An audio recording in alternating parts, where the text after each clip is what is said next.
Good evening, everyone. I'm Mike Collins. And I'm Cindy Ward. It was August 25th, 1990. Shots are heard outside the Osco drugstore on Western Avenue in South Bend. Police find 3 bodies, Scott Dick, Connie Zaleski, and Tracy Holvett. All 3 shot in the head. It appears the motive is robbery, and almost immediately a prime suspect is identified and questioned, but his name is never released until today.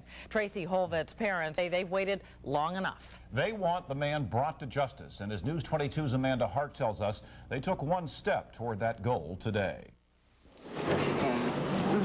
They come to court armed with this envelope. Inside is information the Holvetts say came from the investigative files on the Osco case, including the name of the prime suspect. Identify him as Chris Allen, a former employee who was fired by Osco's and who was familiar with the operation of the Western Avenue store.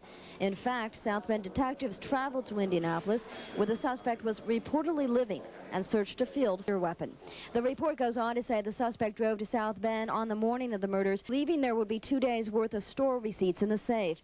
It says the suspect first killed manager Scott Dick in the back of the store and then was forced to shoot Holvett and Zaleski when they surprised him by coming in the front door. The report says the suspect's fingerprints are found on the back delivery door. The Holvetts believe there's enough evidence to prosecute Allen, and they want a special prosecutor named to the case. A woman who is writing a book about the Osco murders served as the Holvetts' official spokesperson outside the courtroom. The Holvetts have enlisted the aid of a district attorney outside the state of Indiana for a second opinion on the validity of the case.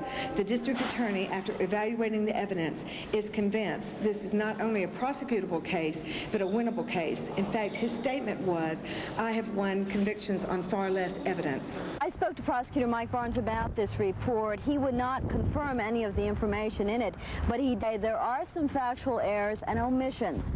He also said that he strenuously objects to the release of this report and added that he still feels at this time if the case were to go to trial, his office could possibly lose.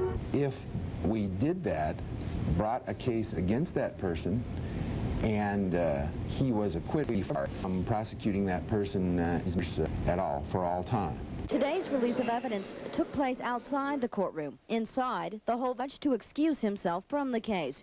His brother works for the prosecutor's office. The judge agreed, and a new judge will be chosen to decide the issue of a special prosecutor.